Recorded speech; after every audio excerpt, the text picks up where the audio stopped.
Thank you so much, dear Keio. Excellencies, honorable representatives, dear ladies and gentlemen, both here in our conference room in Tokyo, as well as via Zoom with participants from various countries also in Europe. A very warm welcome also from my side to our today's event on NATO in a world of strategic uncertainties. The world is in difficult waters. Iran, Israel, just since last week. Russia, Ukraine, since a few years now already. Just a few weeks ago, a very dangerous situation between India and Pakistan. Let's not forget about Israel and Hamas. Also North Korea, the growing influence of China. Sudan, although not in the international spotlight. The fight against Islamist terrorist groups in West Africa, although not really in the international spotlight as well, but ongoing. I could go on. The NATO member countries are affected by these developments, by these challenges, directly or indirectly. Economically, from a security and energy security perspective, but also from a defense and technology point of view, given that warfare has changed considerably since the outbreak of the Russian war of aggression against Ukraine. Against this challenging backdrop, this year's NATO Summit is about to take place just in a few days, from June 24th to June 25th in The Hague, Netherlands. Despite the many challenges worldwide, it will be a rather short summit, but an important one. NATO must reaffirm unity. Support for Ukraine also takes center stage. And the summit is about future burden sharing according to the 3.5 plus 1.5 formula. The political guidelines for NATO have been agreed upon already last year. Now it's about the NATO defense planning process for the next 4 years. Of course, we do not know about the outcome of the NATO summit yet. We do not even know what is going to play out internationally within the next few days, I might add. Today, we would like to shed light on what NATO is aiming at and what NATO should be aiming at anyway. During the next plus minus 80 minutes, we would also like to learn more about what this means for the Asia-Pacific region and how NATO member countries can grow even closer to their partner countries in the region, among them Japan, of course. For this, we will have the honor to listen to an incredible lineup of panelists with voices from the US, Germany, and Japan, who will speak in a private capacity and express their personal opinions on these matters. Let me mention them again: Professor Yoko Iwama, Professor Michito Tsuruoka, Colonel Ralf Oliver Persicke, and Dr. Scott Harold. Thank you so much for giving us this opportunity today. You will be in the good hands of Professor Yuichi Hosoya, who will moderate today's event. Thank you so much from my side to you as well. Now, I'm very much looking forward to a fruitful and interesting discussion. Thank you so much for your attention. Thank you for your attention. Thank you, Paul. So now, I would like to invite today's speakers to the stage. First, our moderator, Professor Yuichi Hosoya, from the Faculty of Law, Keio University. Please come to the stage. Thank you.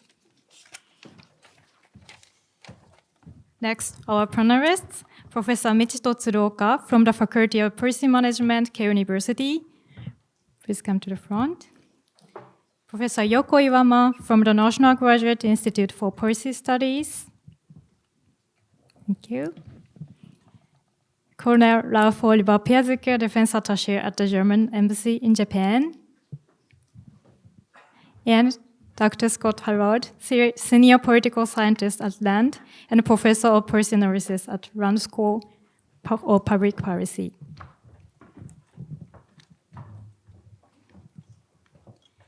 And now, I'd like to hand things over to our moderator and panelists for today's discussion.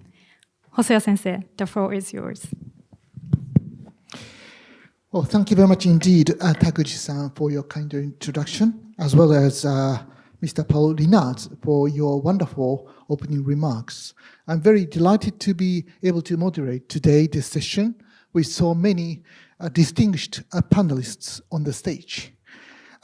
Within a week, we will have a NATO Summit meeting in The Hague, the Netherlands.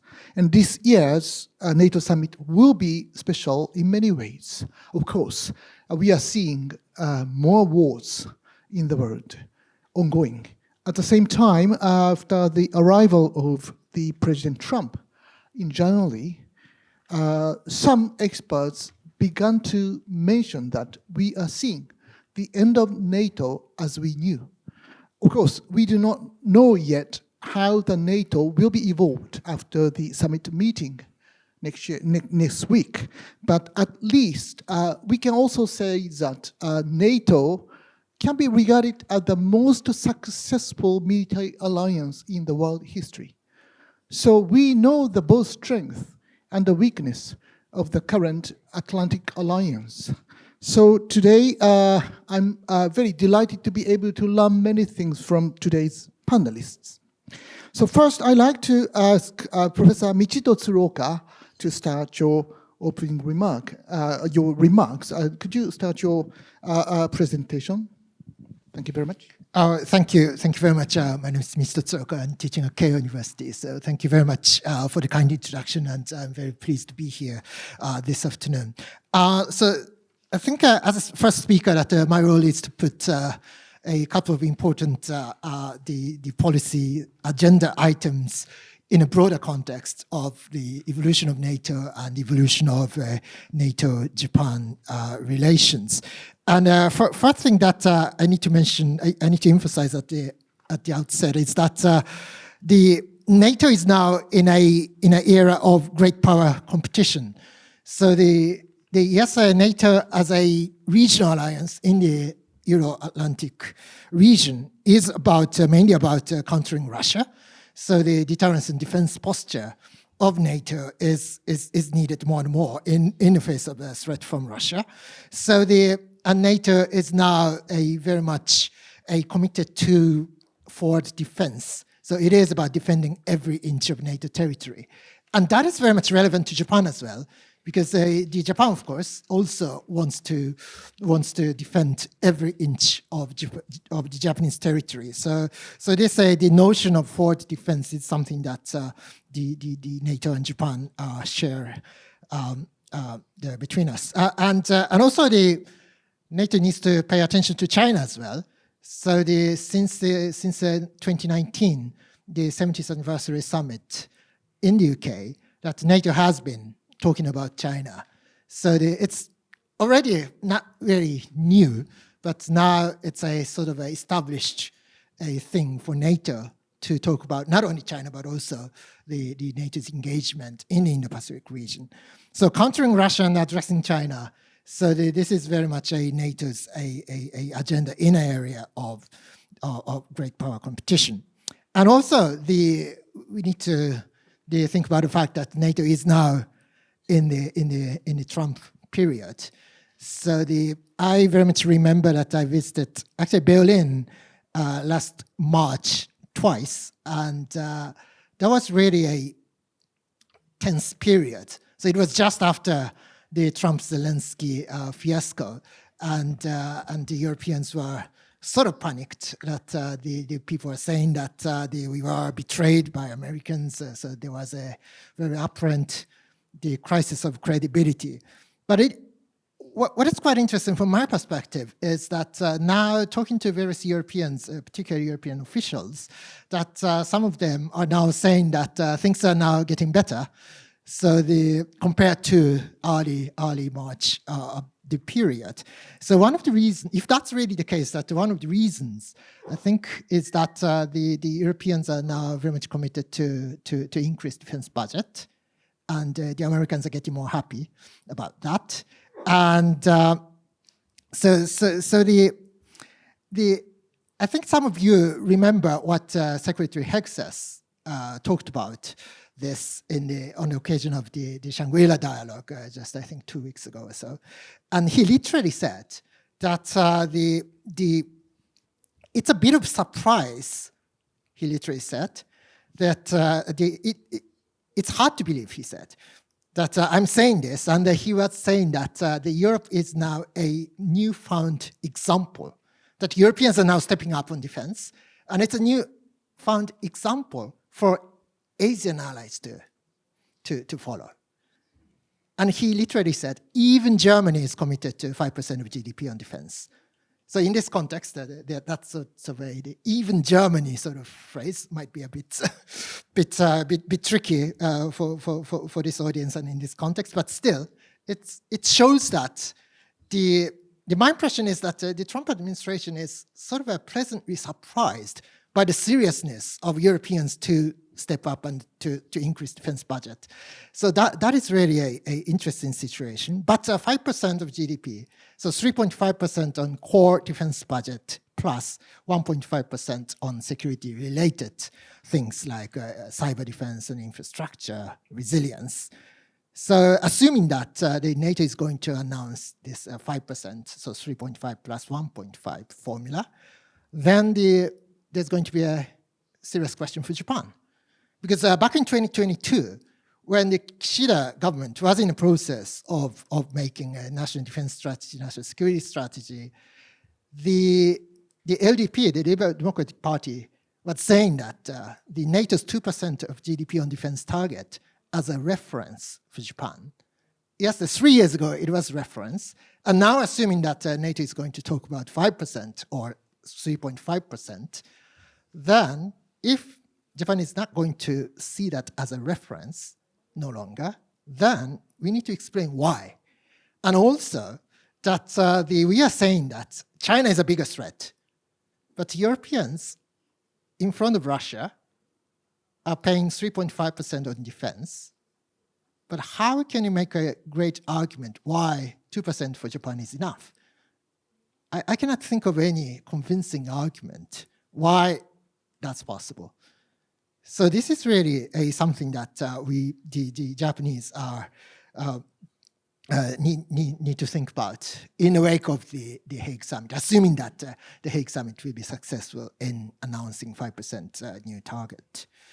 So they say the defense budget thing is really important, but still, that's not the whole story, of course, because they're getting money is not easy. But still, the getting people and getting ammunitions are more actually difficult, more challenging for many countries, including Japan and including many NATO countries. So that is why we are now very much focusing on the capability gaps. So NATO recently, on the occasion of a defense ministers meeting a few weeks ago, they agreed to a new capability targets. And NATO's explanation is that this is 3.5% of GDP on defense. It's based on that need to increase various capabilities, particularly long-range strike capability, and the air and missile defense, logistics, enablers like transport and the ISR capability, so electronic warfare, etc. So it's quite clear that we have various capability gaps to be filled. So in NATO and also in Japan as well. And for us to be able to fill those gaps, yes, of course, we need money, first and foremost. Yes, that's quite true. But at the same time, we need defense industrial capacity to produce new capabilities. And over the past 3 years, since the start of Russia's full-scale invasion of Ukraine, that we have been quite aware that we need more production capability, weapons and ammunition production capability, and for a weapons, the supply chain. So how to make the weapons supply chain more sustainable and more resilient, and that's very much a challenge for NATO and Japan.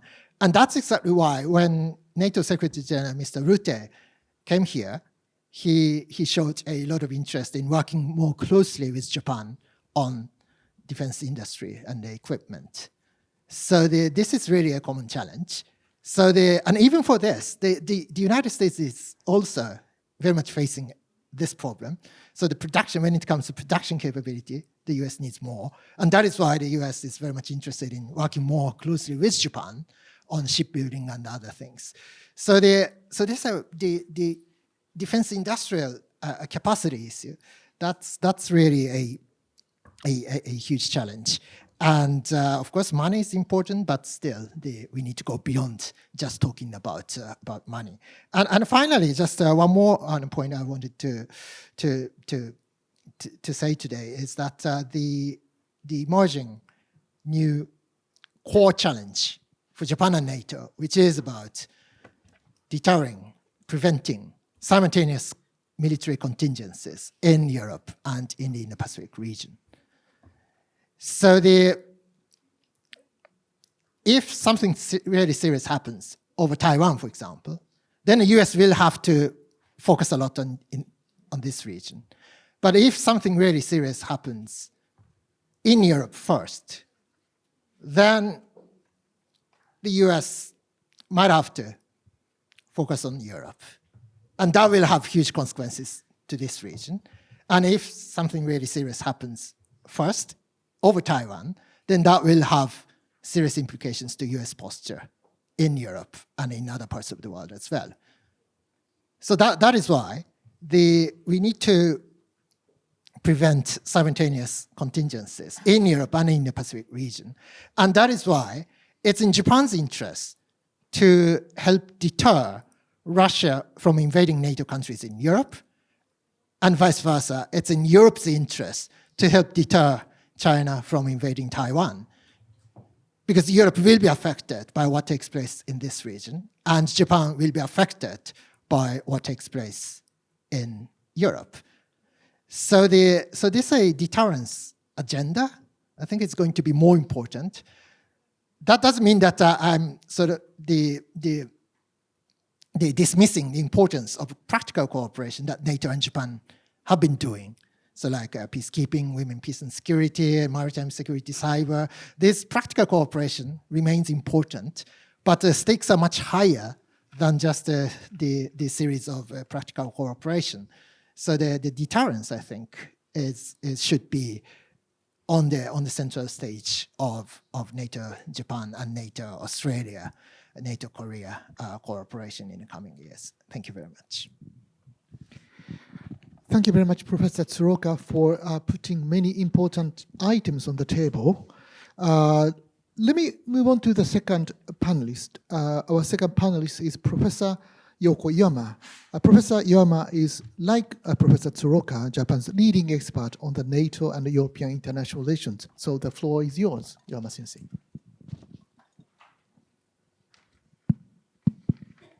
Thank you very much, Professor Hosoya, and thank you, Konrad-Adenauer-Stiftung, for giving me this opportunity. And I also like to thank Professor Tsuruoka for perfectly making the stage for my presentation on extended deterrence. NATO has always been about defense and deterrence, but it's not that simple. What is deterrence?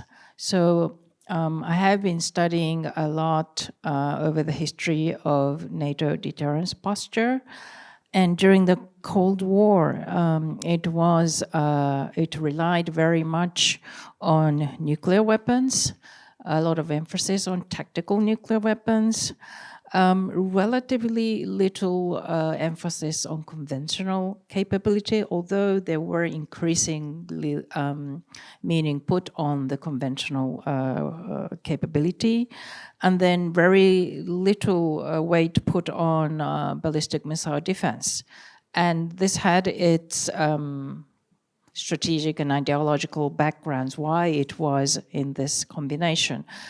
After the end of the Cold War, we cut down a lot on tactical nuclear weapons, also on strategic nuclear weapons, but also on conventional capabilities. And then there have been differing developments concerning missile defense. So I think we're at a stage where we need to rethink about what exactly constitutes deterrence. Because on NATO side and on East Asian side, we're actually talking about the same capability, the same US capability, which includes the extended nuclear deterrence. So, what are we talking about? And when we talk about integrated deterrence, what are the components in this integrated deterrence?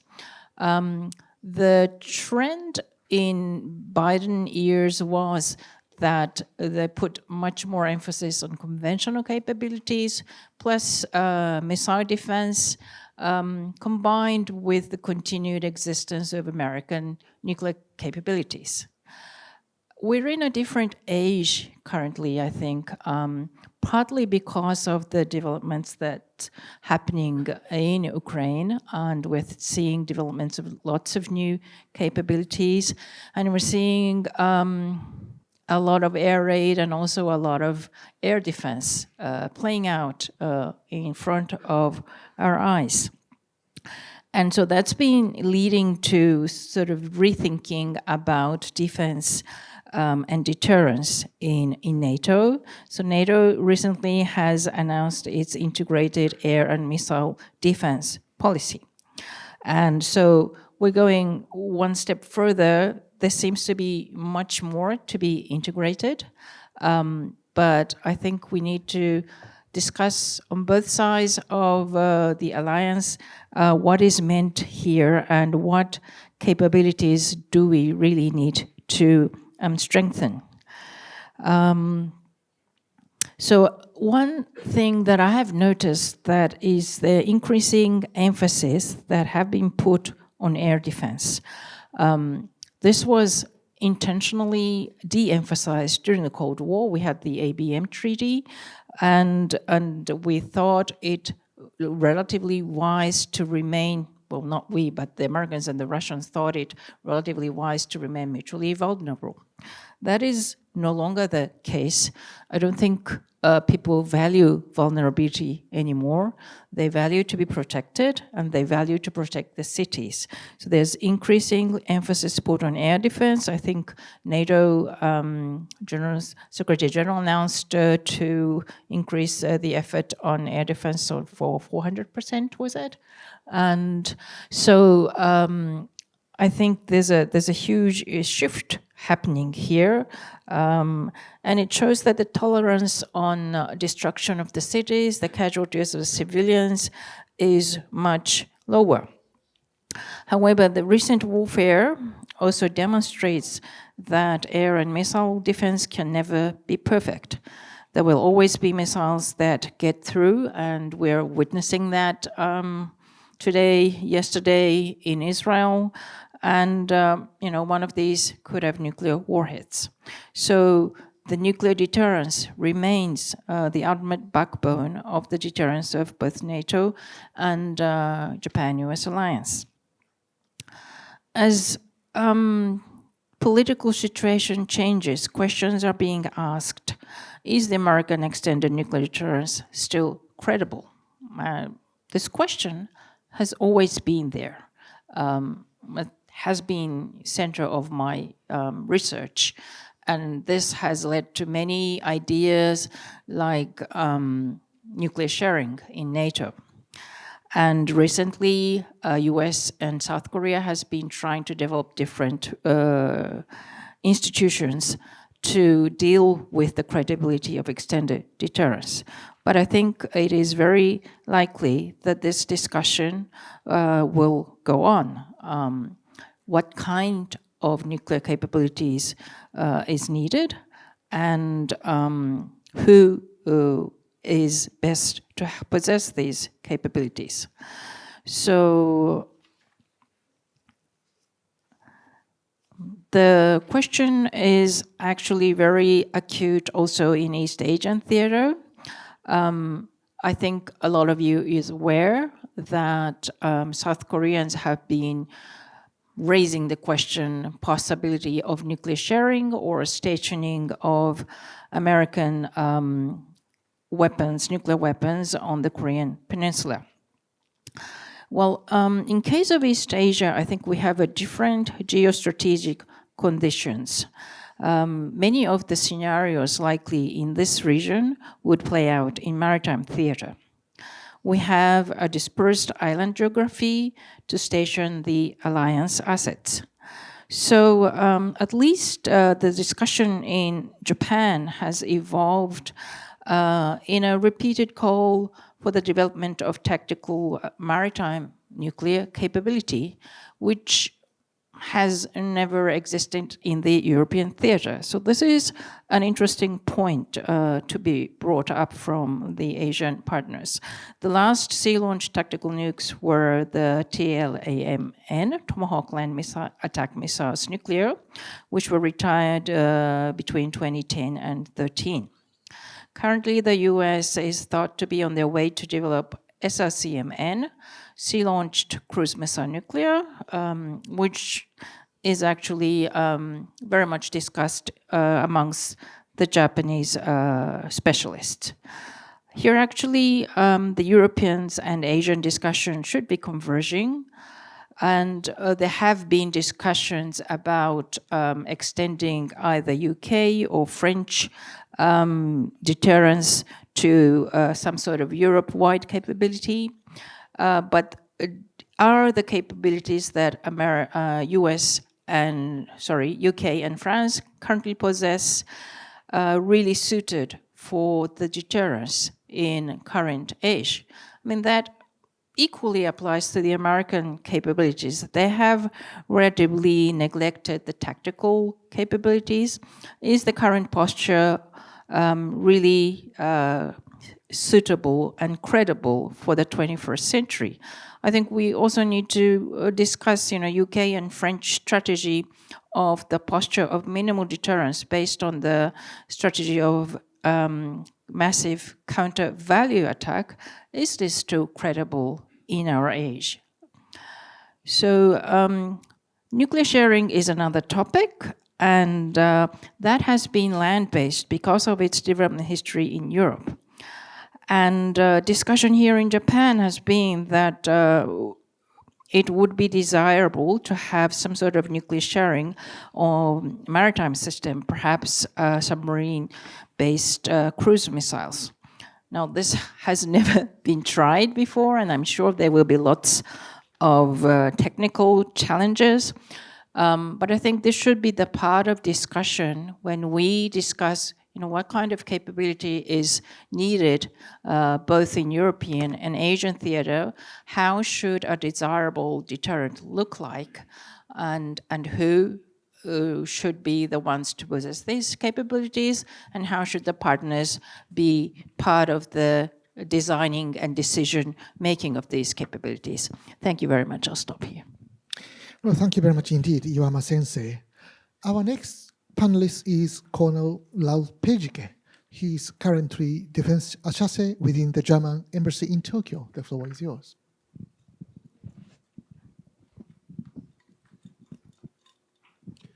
Yeah, thank you, Professor Hosoya, for your kind introduction. And thank you, in particular, to the Konrad-Adenauer-Stiftung that you have invited me and that you give us the opportunity to speak about such a very important topic in these turbulent times. I was asked to talk about the relationship and the development between Japan and Germany, in particular from the view on armaments cooperation. But before I will come to the cooperation itself, I will speak a little bit more about how we see our relationship between Germany and Japan. In the understanding that security in Europe is linked to the security to Japan and to security in the Indo-Pacific, Germany's security policy commitment here in the region is not a one-off symbol, but has become an expression of strategic continuity. Especially in times like these, it is important to ask the right questions to get common answers together, to discuss these answers and to cooperate according to these answers. I think this is one of the most important things, and I will come back to cooperation in a later stage. Japan is an indispensable partner for Germany in these times. Our bilateral relations are based on trust, shared values, and ever closer coordination. Regarding security policy, we have further strengthened the cooperation between our armed forces through new agreements like last year, the agreement on AXA, which elevates our defense cooperation to a new level, and through mutual visits. In 2024, the German Air Force and 2 German Navy vessels or Navy ships, a vessel and a supply ship, visited Japan, and 2 ships of the Japan Maritime Forces, Self-Defense Forces, docked in Hamburg, nearly at the same time. We work closely with our joint partners in regular exercises. So our relations are also close and lively in science, research, and development. And similar things can be surely stated by representatives of other like-minded nations. My country always tries, and I think I can also speak for other European NATO nations, to expand our common military training and exchange activities, in particular with Japan. In 2024, the visit of the 2 Navy ships took place in the wake of the Air Force impressive performance with Pacific Skies, which also conducted an exercise with the Japanese Air Force, our first exercise together, called Nippon Skies in Chitose. Never before had the Air Force flown so many aircraft. There were 8 Eurofighter, 1 MRTT and 2 A400M to Japan. And beside this exercise, other ones also took place, like Rim of the Pacific in Hawaii and Pitch Black in Australia, where a lot of other nations in the same way like Japan and Germany participated, to train together and to exercise together. This Indo-Pacific deployment was an excellent demonstration of our military and logistical capabilities, but it was also very demanding and challenging for us. And this, the high visible cooperation of allied armed forces, is one side of the coin. All these activities are time and in particular budget consuming. To be able to enforce these activities in the near future, we have to find a way how we can become more efficient in realizing armament projects and saving money through closer cooperation in these projects, to have it available for more training and exercises and missions. A possible and very important response to these challenges facing our security is certainly to extend our national cooperation and economic interdependence, which has developed over decades, especially to armaments. And armaments cooperation is a central building block when it comes to maintaining our ability to act in security policy as a nation state and within the alliance. It's not an accessory, but rather part of the strategic response to threats to our national security and a peaceful world order. It's about finding ways together to remain at the forefront of key technologies relevant to armaments and how to strengthen our national security architectures through strong international partnerships. The armaments industry is an integral component of national defense capabilities and thus of our collective national security. It is therefore all the more important that our industries are capable to work more closely together.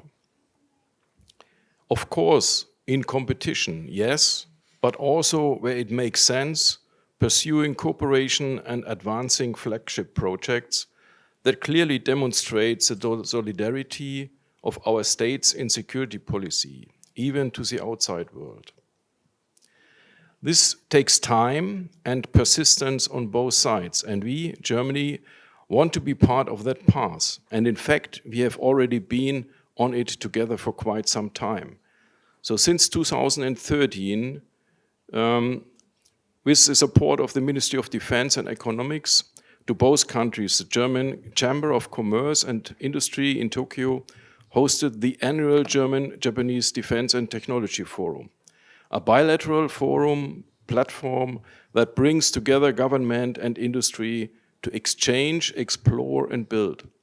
This forum will again, on its 13th edition, take place at the end of September of this year.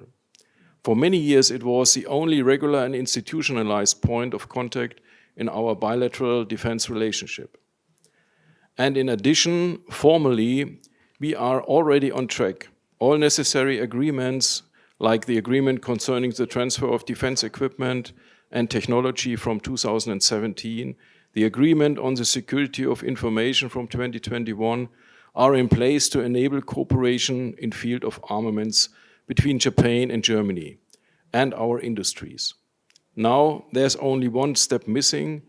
It's up to us to let them become reality. But the overall picture is already changing in a very positive manner.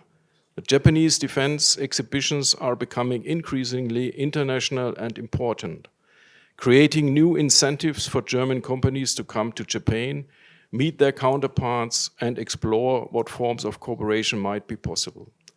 This was particularly evident during the DSEI a month ago. Moreover, since 2023, we have established a bilateral joint working group between the Federal Ministry of Defense and the Japanese Armaments Agency, ATLA. This is an additional step forward to pave the way for closer cooperation, and I can imagine that such a working group could be enlarged by additional nations to take armaments cooperation to the next level. To a level where, alongside joint cooperation, interoperability is no longer considered as the only and most important feature, but interchangeability is becoming increasingly important. This is especially important when similar projects are being developed in parallel. I will elaborate in a later stage on this. So thank you very much for your attention. Well, thank you very much indeed, Colonel Persicke, for your insightful comments and talk. Lastly, I'd like to ask Dr. Harold Scott as a last panelist on this topic.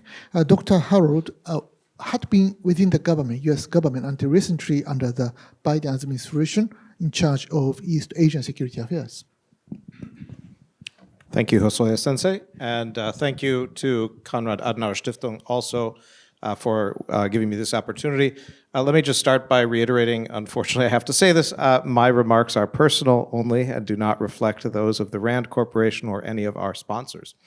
With that proviso out of the way, I'd like to start by saying something that I think is probably obvious to all of those of you here today, but that the United States under the Trump administration is focusing first and foremost on meeting the challenge of China.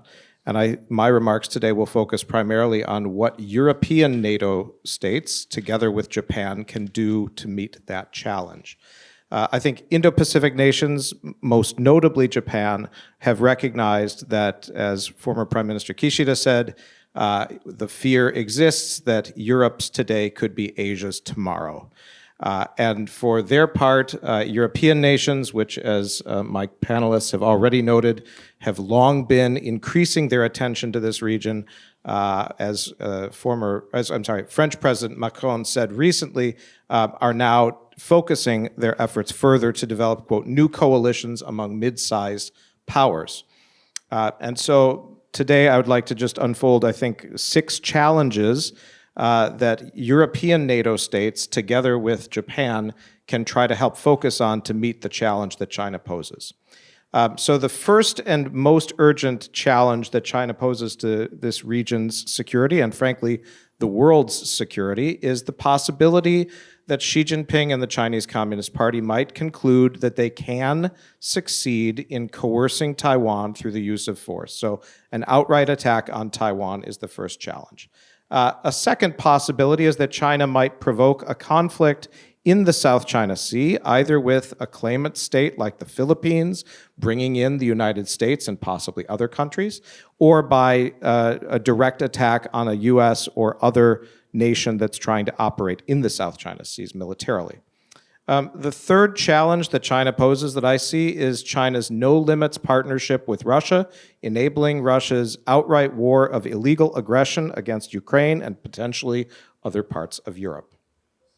Fourth, Beijing continues to shield, enable, and support North Korea as the largest trading partner and diplomatic ally of North Korea, in fact, technically military ally of North Korea. Fifth, we have seen in recent years Chinese forces engage in aggression against India along their common border, and the possibility exists of a major conflict between China and India.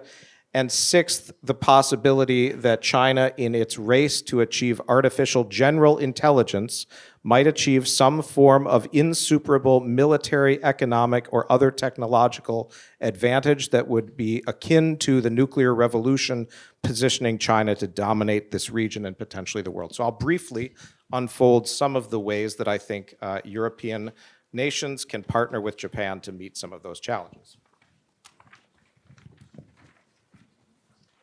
So again, the first challenge is the challenge of Taiwan's security and the threat that China might pose there. I think on this, first and foremost, the countries of Europe and Japan have increasingly noted that Taiwan Strait peace and security is a core interest. They don't use that exact language, that's PRC language, but the interest of the countries in Europe and in this region. That's good, but beyond just words, countries in Europe and Japan can do a few other things. They can expand trade and investment agreements with Taiwan, something many countries are doing. I would note TSMC is making a substantial investment in Japan, in Kumamoto, in the semiconductor industry. And this gives Taiwan a bit of additional economic resilience against PRC coercion. They can continue and expand transits of the Taiwan Strait and participate in regular collective military exercises in and around the South China Sea and the East China Sea and the Western Pacific. Third, countries in the region and in Europe can engage in expanded wargaming and tabletop exercises to surface insights into the challenges that China might pose, what they might have to do, and how other partners would respond, sometimes in ways they might not anticipate, so as to better coordinate and undergird planning purposes. Fourth, countries in Europe and Japan, including Japan, should expand their coordination with the United States to help Washington understand what they might be able to contribute, to understand better what Washington might ask of them, and to have a better plan in place for how the response to a Chinese attack on Taiwan might unfold. Finally, as many of you probably know quite well, Taiwan, since last year, has set up what's called the Whole of Society Resilience Committee and is looking very hard at how to learn lessons from the experiences of Ukraine and the Baltics to try to apply those to Taiwan's society so that it can be more resilient against a possible PRC quarantine, blockade, disinformation campaign, or outright physical attack. And countries in Europe plus Japan can do a lot to help both share lessons and help Taiwan build up greater resilience by transferring skills, improving cyber defenses, countering disinformation, and enhancing stockpiling of critical goods. The second major challenge that I noted is the China challenge in the South China Sea. And there, I think NATO states, European NATO states and Japan can contribute many things. First, regularly reiterating that the 2016 International Tribunal on the Law of the Sea ruling that found that China cannot create artificial islands and then claim exclusive economic zones around them, that the 9-dash line does not carry any weight, is in fact binding international law and that European states and Japan, together with the United States and other countries, are not going to treat China's claims that the 9-dash line represents sovereign blue territory as if it is actually something they will respect. Similarly, reinforcing the point that exclusive economic zones do not permit a coastal state to close off its waters. First of all, it's not its waters, to close off those waters to military activities. Third, European states under NATO plus Japan can conduct regular training and exercises in this area, together with other countries from ASEAN, Australia, Korea, Canada, and of course the United States. Fourth, they can work to enhance their planning for how European NATO states and Japan might respond in the event of a contingency in the South China Sea, to coordinate with the United States. And fifth, they can share intelligence. On the issue of China's substantial support, diplomatic, economic, and technological, to Russia in its war of aggression against Ukraine, I think it's important that European states, as they have, and Japan, regularly condemn China's support for Russia, and note in particular Russia's illegal targeting of Ukraine's civilian population, a clear war crime under international law. Continuing to provide support to Ukraine's rightful resistance to Russia is a second thing that these countries can do. A third option would be to consider freezing and transferring to Ukraine control of Russian assets in Europe and in Japan, something that's been under discussion for some time.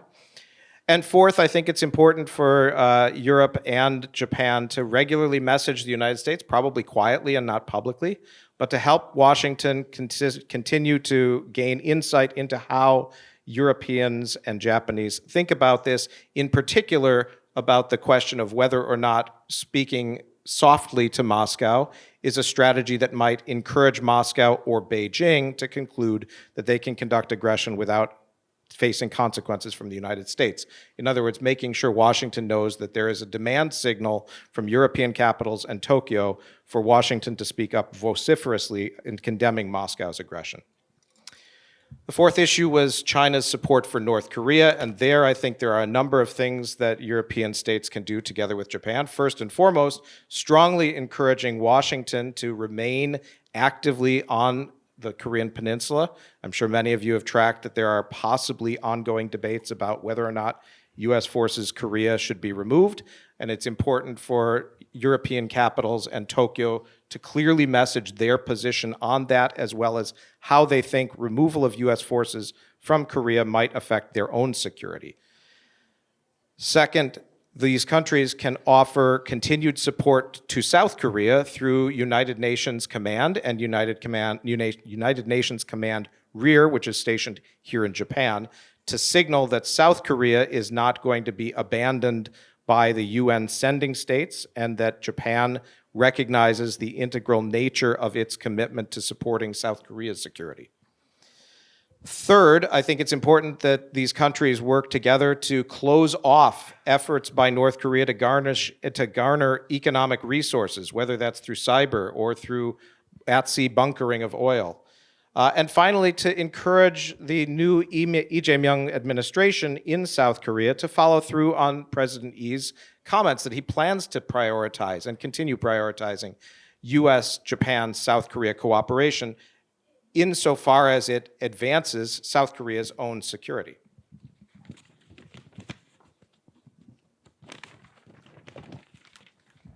The fifth issue I noted was the possibility of a renewed China-India clash, and there I think it's important for European states and Japan to continue deepening engagement, both bilaterally and possibly minilaterally, with India to support New Delhi's economic and military modernization, while also encouraging New Delhi to continue to remember that it shares most of its values in common with liberal democracies, and to keep away from a more nationalistic turn in Indian politics, a more civilizational turn, if you will. It's also possible to explore cooperating and partnering with India on regional military exercises. Of course, Japan already attends the Malabar naval exercise. It may be possible to include key European NATO members as observers. European partners in particular could apply for observer status in the quadrilateral dialogue.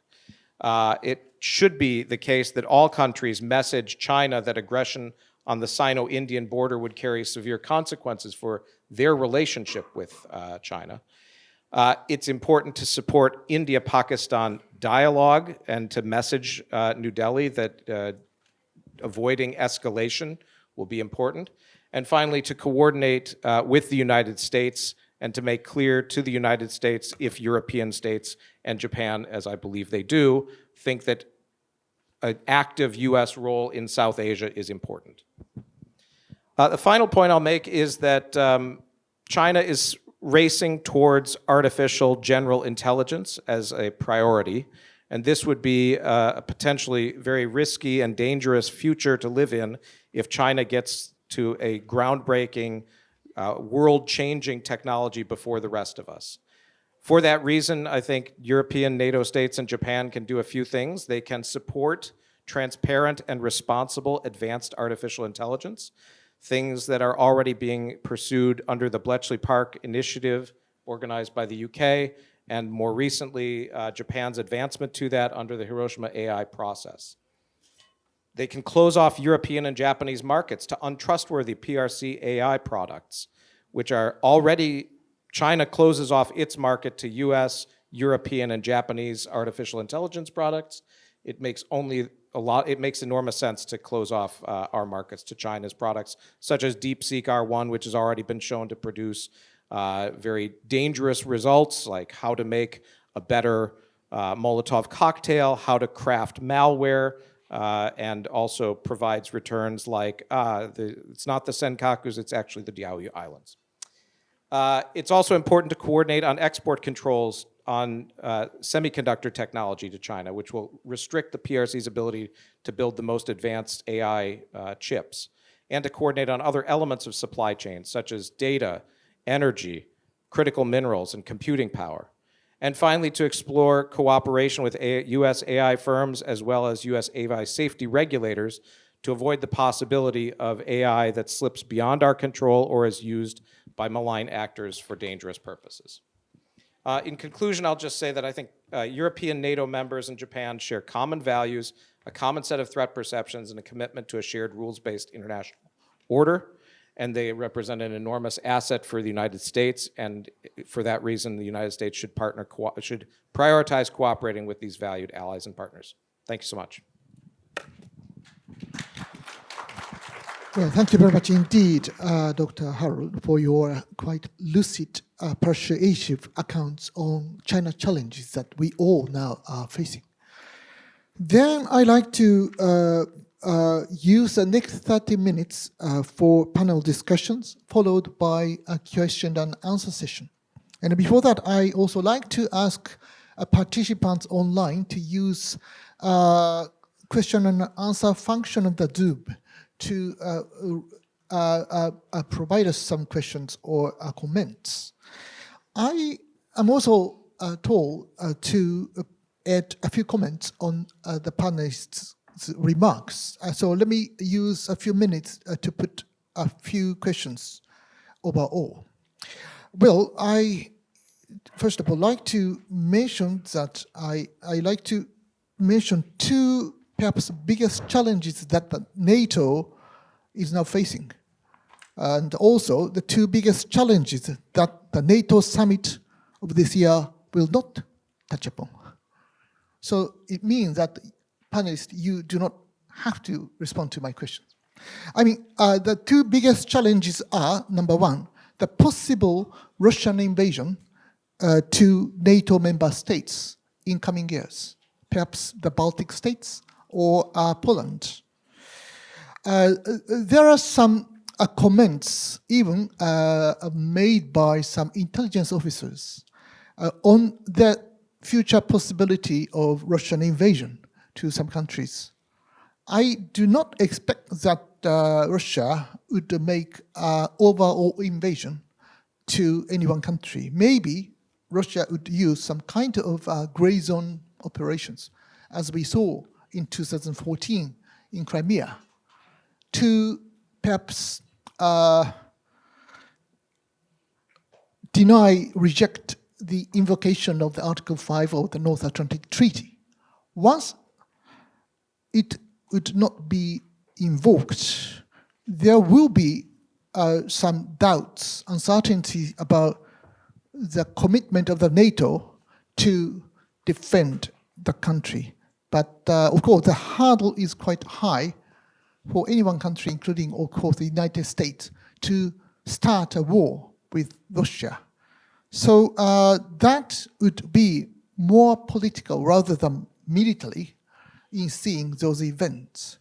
So I'm wondering whether this case is, to an extent to this case, is probable.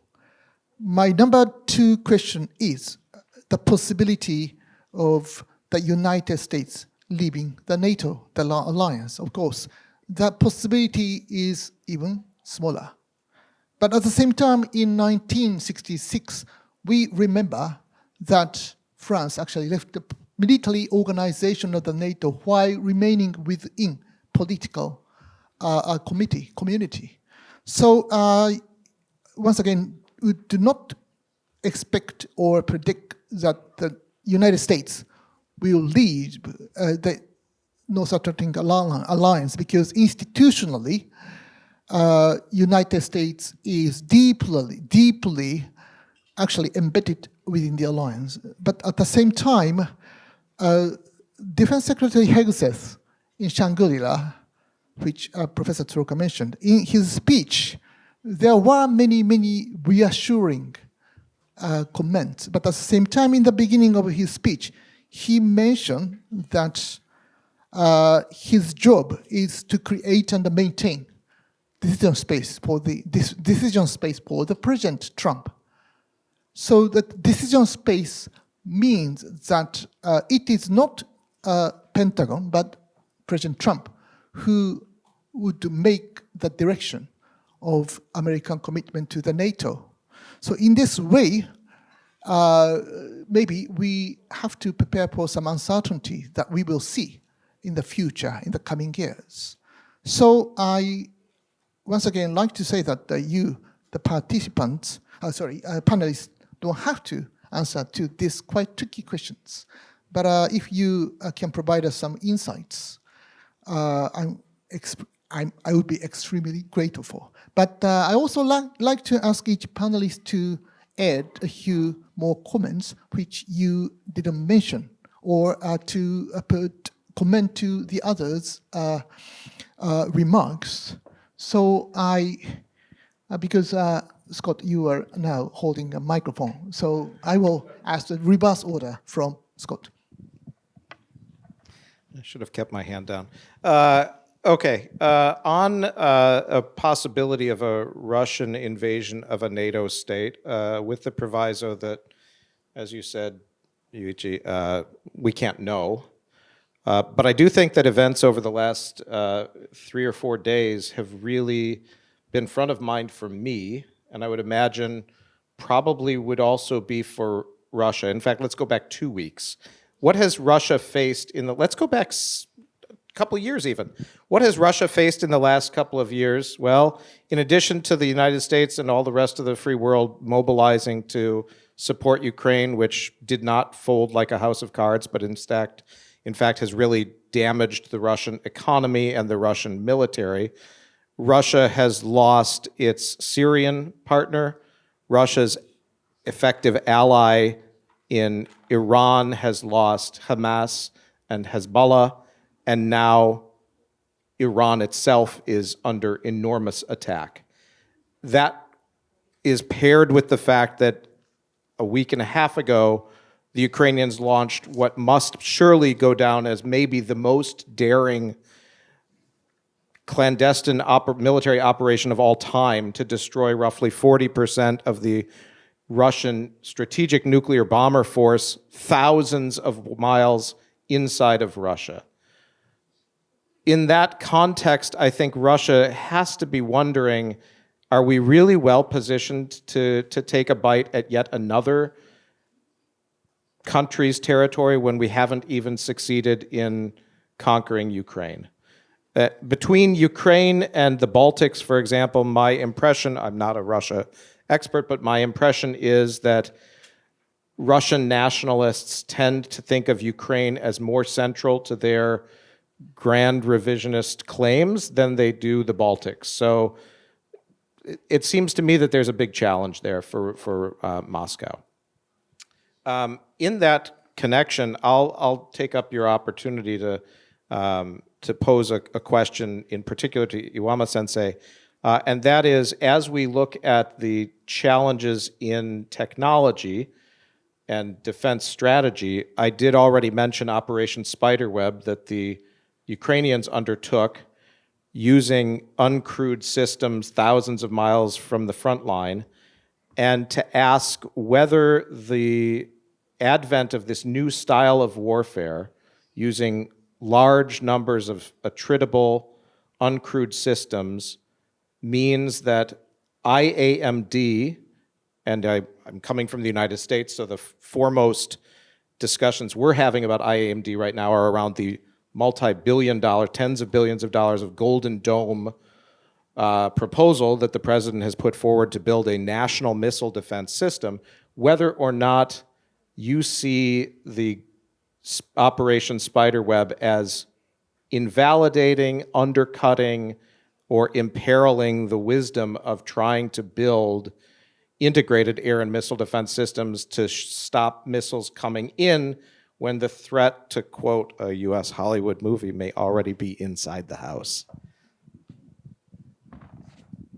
Well, then, in the reverse order, please, Colonel Persicke, for your comment. And after that, maybe, do you like to immediately respond? Maybe it would be nicer if you can immediately respond to Scott's question, Yama Sensei, or whichever. But, well, whichever you like. But if you like to answer immediately, I can give you microphone. Well, I'll make two comments, one on your question and then one on Dr. Harold's. Possibility of Russian invasion, and you mentioned gray zone operation. And my feeling is that this is already happening every day, if you watch the attacks on infrastructure and the infiltration of Russian agents into some of the European countries, I think we're in a different mood here that, somewhat reminiscent of Cold War days, that you can never trust, what's on the other side, and you have to always be alert for these kind of gray zone operations. The Operation Spiderweb was very impressive, I would say. And then I think the Israelis had already learned a little bit from that, from what I gather from opening informations. So, and that kind of coincides with what I said about gray zone operation always going on. I mean, this can happen here, the trucks that bring in our party goods could be, disguised, and they could be carrying drones. So do we really want to invest in Golden Dome? I think this is open for discussion, really, questioning. It's kind of like the early days of SDI when Reagan brought this out and then pushed the allies to bring up some money to put in them. So, okay, if the American president wants, we'll sit at the table and talk. But there are a range of things that we have to think about. And I think Operation Spiderweb and also what's going on between Iran and Israel, we really need to look at these things and think about what are the priorities. Okay. Well, thank you very much, Iwama Sensei. Thank you very much also, Colonel Persicke, for your patience. So could you share your wisdom with us? Yeah, thank you for your questions. At first, I would like to make a short statement to your first two questions. So, Russian invasion into or attack on a NATO country in the next years. from my point of view, nobody probably has thought about or expected the attack on the Ukraine after a huge invasion of diplomatic tries to convince him not to use his forces, which were alongside the borderline to Ukraine. Everybody expected that he would respect these views of the European leaders of countries, but he has done the opposite. So because this is something probably not rational decision, it's an ideological decision, like we see it in a lot of other countries where leaders are deciding by themselves on things where a normal person would say that makes no sense. So on this way, you should never be sure that Russia would not attack a NATO country. From my point of view, I don't think this will happen in the next time, but as soon as the war with Ukraine has ended, Russia has the capacity again to fill up their arsenals with weapons, to recruit new soldiers, and probably in a certain time, if Putin is still ruling this country, he can decide to attack probably not at first a NATO country, but probably a very small one, which is very near to his borderline, where it is very easy to take it over. That's from my point for your first question. And the other thing, USA leaving NATO, yes, we have heard these views from the President of the United States, Trump, in his first administration, and some similar things also in the beginning of his second administration. I think something has changed. In the last time, we have very often heard how important NATO is. It was always sometimes very, very different. So when we look back to the Munich Security Conference, what was mentioned about Germany and Europe in particular, and afterwards everything was in a certain way explained that it was not in this way meant. And I think currently we get, especially Germany, gets much more attraction to USA than before, because we are really decided to increase our defense budget, and we were, I think, one of the first nations who agreed officially that we will have these 5%, 3.5 for defense and 1.5 for infrastructure. So probably this has impressed the current administration of the USA, so that they change their mind. And I think they have also realized that NATO is very important for USA, because USA cannot be everywhere. We have currently 3 very dangerous areas where war takes place or nearly takes place, and the US, I think, need, especially in Europe and also in the Middle East, the NATO. Well, thank you very much. Thank you very much, Professor Tsuruoka, for your patience. So you can say anything you like. Okay, thank you. Thank you very much again. Yes, in the United States, there are so many people saying that China is the biggest threat, and that is why the US needs to focus on China. Yes, some of them, we often call them prioritizers. Yes, the Asia is more important than Europe. So but the biggest problem about this argument is that even if US wants to focus on China, still the US will be affected by what takes place in other regions, including Europe, including the Middle East. So and it's just inevitable. But some sort of a prioritizer, the people in the group of prioritizers, don't seem to quite pay attention to that fact, that the US will be affected. Whether you like it or not, the US will be affected if Russia, for example, wins the war in Ukraine, or the Middle East the crisis deepens.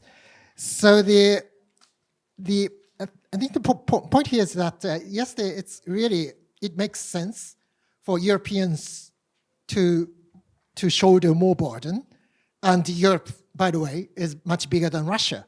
So at least in terms of material capability, that Europe should be able to defend itself without relying on the United States. So the European economic power is more than 10 times as big as Russia. So why on earth it's impossible for Europeans to defend itself without relying on the United States?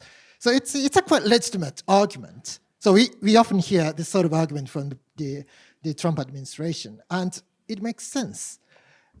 But still the reality is that if Europe cannot defend itself without relying on the United States, US will still be affected by that.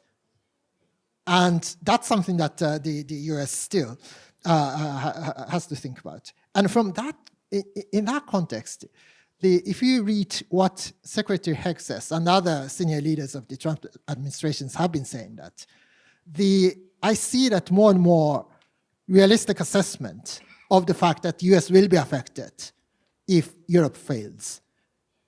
And that is why that the US is now pushing Europeans to spend more and step up on defense for the purpose of maintaining the alliance and for the purpose of securing security of the United States. And that is why that you don't hear a lot about discussions about the US leaving NATO. So that John Bolton and others have been warning that the Trump is really serious about leaving NATO. But that sort of rhetoric we haven't seen a lot since the inauguration. So that's I think a good news. But still the reality is that as the US strategic priority shifts, we are going to see more sort of a disengagement from Europe. And now that as a political show, that the politicians are talking about 3.5 or 5% of defense budget, but it's just a political show. But on the ground, what I see more interesting and quite encouraging is that the practitioners are talking about how Europeans could replace American capabilities, particularly the strike capabilities or the strategic enablers. So now the more concrete discussions are taking place within NATO about how, when, and who could replace American capabilities in 3 years' time, 5 years' time, in 10 years' time. And it is really important for NATO to do this in a orderly manner, in a stable manner. So the premature withdrawal from US capabilities from Europe will undermine NATO's deterrence and defense posture vis-a-vis Russia. And that's something that the NATO needs to avoid. So that is why the stable, orderly transition of responsibility from the United States to Europe is important. And in that context, it's really interesting that NATO people are now using the term, not the burden sharing, but burden shifting. So burden shifting from the United States to Europe in an orderly manner. And that is really important. So the atmosphere, political atmosphere leading up to the Hague Summit is, I think, better than what many people had feared some time ago. But on the ground, I think what is really important is that now we are seeing more concrete discussions on how and when and who could replace American capabilities in an orderly manner. That's really the key for the future of NATO. Thank you. Well, thank you, Tsuruoka sensei. Professor Iwama will give us a two-finger intervention, please.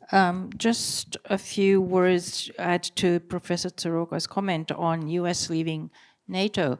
In fact, the feeling in Asia is, and I think the US needs to understand this, that to see US completely leaving Europe and saying we will concentrate on Indo-Pacific, we will in the future be an Indo-Pacific power, doesn't really strengthen our belief in America as a guarantor of peace. It actually weakens our belief in America as a global power. We don't really want to see the end of America as a global power. And although we do understand that, having capability to deal with 2 or 3 theaters at once is not really an option anymore, still, it simply will weaken our belief in the United States to see the United States completely leaving Europe. I think that's quite valuable intervention. Thank you very much, Iwama Sensei. Then I like to collect a few questions from the floor. So, please. So if you can, please identify with your name and affiliation, Taguchi-san. I think microphone is coming, and just in a second. Well, thank you very much for very interesting discussions. My name is Seichiro Taguchi, as Professor, as you very well know, from Ministry of Foreign Affairs, European Affairs Bureau. I just want to follow up something what Professor Tsuruoka mentioned. By the way, I'm asking my question purely from my personal ideas, nothing to do with my capacity. Professor Scott Harold already mentioned former Prime Minister Kishida's mentioning on today's Ukraine might be tomorrow's East Asia. I think this was quite well received during course of the years, and perhaps since until last year, there was less need for us to explain about the inseparability of the security environments between Euro-Atlantic and Indo-Pacific. At the same time, I think currently there are several discussion in other directions. For example, some in the DC says that if NATO has a capacity to engage in the discussion of East Asia, instead they have to spare this power and rather concentrate on European issues, or this discussion separating individual European countries between and NATO, and saying that NATO as an organization should rather concentrate on Russian affairs, so to say, not on East Asian affairs. I quite strongly believe on the importance of European involvement in the East Asian affairs, or security, or inseparability of security environments between Indo-Pacific and Euro-Atlantic, and also quite convinced on the importance of NATO's engagement in China-related discussions. However, I would like to hear your views on all panelists. Do you think well, perhaps in explaining this inseparability, we sometimes use the involvement of North Korea to Ukraine conflict. But do you think, from the viewpoint of persuasiveness, do you think is this North Korean involvement is enough to explain the inseparability of security environment between Indo-Pacific and Euro-Atlantic? Thank you so much. Well, thank you very much indeed, Taguchi-san, for your brilliant question. Let me respond to your question in this way. Well, I first like to ask two panelists coming from NATO member states. It means Colonel Persicke and also Dr. Harold, to respond to Taguchi-san's question. And I have also a question online on Japanese contribution to that question. I mean, how? So I like to ask two Japanese panelists to Japanese contribution to the question is how can Japan contribute to cooperate stabilizing Europe from the Japanese point of view? What Japan can do to stabilize Europe? And my question to both Dr. Harold and also Colonel Persicke is, what do you think about the inseparability of two regions, Europe and Asia, from the NATO point of view? So, Colonel. Yeah, thank you for your question. I think, so Japan is already partner of NATO and is already doing a lot of things what are done together with other NATO nations. For example, they are supporting in a very impressive manner the Ukraine with equipment which they are allowed according to their constitution to give to this country.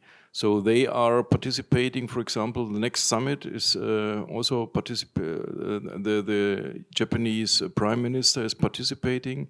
So Japan is very deeply involved in NATO activities, but of course we have to keep in mind NATO area of responsibility does not include the Indo-Pacific.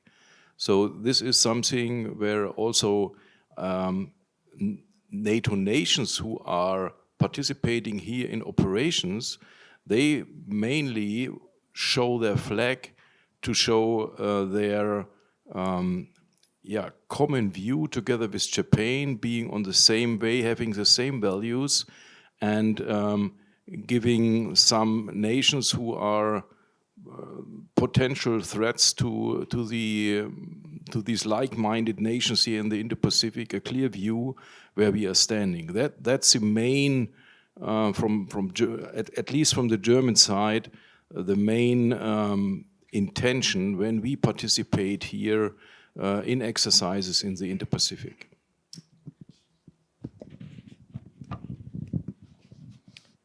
Thank you for the question. Like Colonel Persicke, I think it's a very valuable question. Look, I will characterize the last U.S. administration first, and the Biden-Harris administration recognized the China challenge as being a global challenge. It is, of course, the case that China is physically situated in the Indo-Pacific, but China's economy, China's the global ethnic Chinese diaspora, which the PRC targets and tries to manipulate and often tries to coerce into serving China's interests. China's cyber operations, its global disinformation campaigns, especially during COVID, its cutting of cables, including in Europe, its naval operations that have reached as far as the North Atlantic, its counter space operations, which have imperiled space assets that have served the entire world, its Djibouti base on the east coast of Africa, its targeting of Lithuania for its growing cooperation with Taiwan, its economic sanctions on Norway following the Nobel Peace Prize. And China is a threat and a challenge to Europe and to the United States, and that threat does not exist only in the Indo-Pacific. I think it's historically the case that most U.S. administrations, when they come in, take a little while to understand how the world has changed since they were last in office. Therefore, it's possible that the current dimensions of the U.S. national strategic thinking that the Trump administration's top officials have put forward will evolve under pressure from China's activities that will lead them to recognize that actually China poses a threat to the Euro-Atlantic security environment just as it poses a threat in the South Asia and Middle East environment and in Africa and in Latin America, the Caribbean, and probably first and foremost in the Indo-Pacific, but not exclusively in the Indo-Pacific.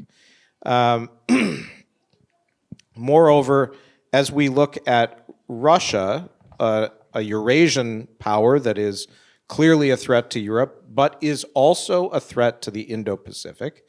I will remind you, if you didn't already know, that former Director of National Intelligence Avril Haines and former Director of Central Intelligence William Burns, I think in open testimony, both noted that the chance that Russia might play an active role in a cross-strait Taiwan scenario was rising. And therefore, trying to segment US national security focus is going to be difficult at best. Now, I will say, in any policy-making environment, prioritization is necessary. Prioritization does not mean you focus on only one thing, but not prioritizing means you're not focusing on or putting more resources against the thing or things that you think are the most risky. So I suspect that the Trump administration, as it continues to think about how to meet the China challenge and how to secure the national security of the United States, will benefit from hearing from Japanese and Australian, Korean, Taiwanese, Singaporean views, and also certainly European views. And to the extent that those views are all the same and reinforcing that we value a free and open Indo-Pacific and a free and open Europe undergirded by the rule of law and our common values in liberal democracies, I think that will gradually reinforce to US policymakers the importance of recognizing that there really is one theater and one challenge right now worldwide, and that is the struggle between liberal democracies and their authoritarian rivals. Well, thank you very much, Scott, for your brilliant answer. Then, Tsuruoka-san, the question on the Japanese contribution to the stability in Europe. Okay, great, thank you. So I think four things, and one is support to Ukraine. That is a great contribution to the European security, and the second, sanctions on Russia. That's also very much a great contribution. And the equipment.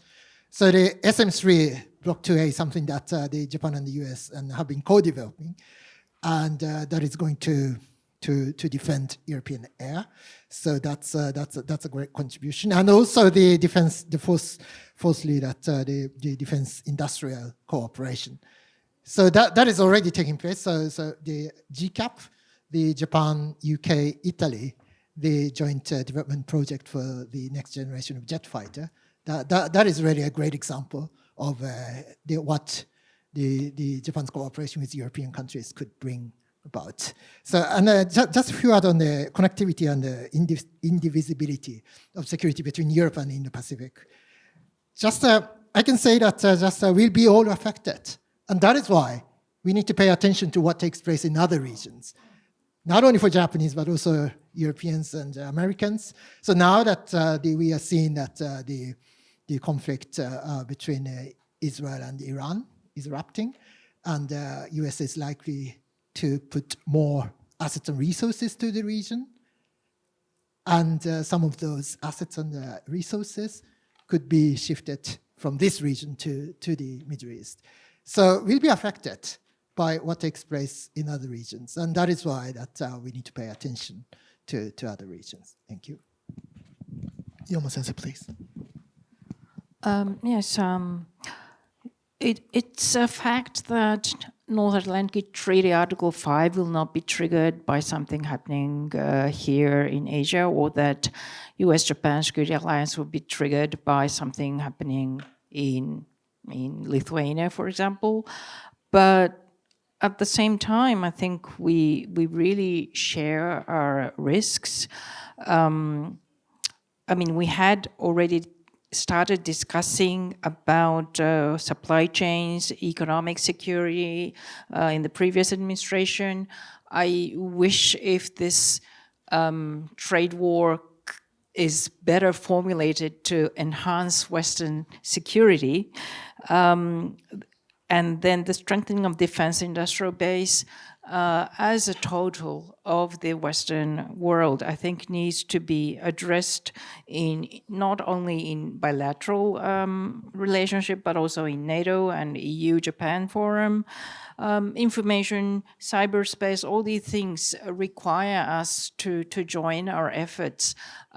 It just simply makes no sense, you know, when these kind of gray zone scenario is going on, that you don't share information with your allies and partners. So, you know, even though the collective security will not immediately be triggered, I think all our life is affected by what happens in the other part of the world. And I think we all need to be kind of in this together to join our efforts. Otherwise, we'll not meet up to the challenge. Well, thank you very much indeed. Unfortunately, I now need to wrap up this event. So in the end, I like to thank all the panelists for your incredible intellectual contribution to the discussion, as well as the participation of so many distinguished experts and also practitioners. So please let me join in thanking all the panelists who have contributed greatly to the discussion. Thank you very much indeed.